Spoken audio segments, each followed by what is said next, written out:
মোচার চপ বানানোর জন্য প্রথমে যেটা লাগছে আমাদের চালের গুঁড়ো, সরি, এটা বলতে ভুলে গেছিলাম যে এই মোচাটাকে সেদ্ধ করে নিয়েছিলাম। তারপর লাগছে বেসন, বলে দিন। চিনি গুঁড়ো, পেঁয়াজ কুচি,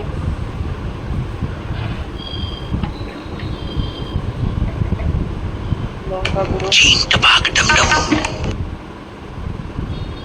ধনে গুঁড়ো,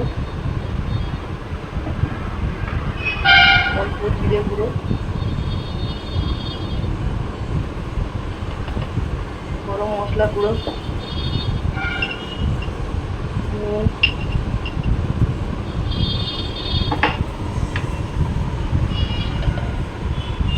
খাবার সোডা, একটু আদা কুচি আর অল্প একটু চিনি।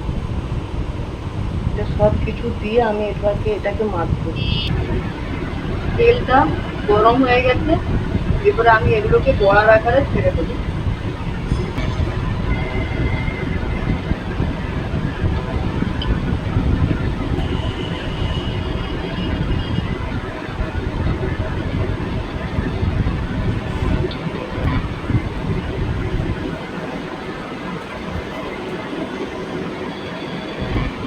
এটা ভালো করে ভেজে নেবো, অল্প আঁচে ভালো করে ভেজে নেবো যাতে ভিতরটা সুন্দর করে হয়ে যায়।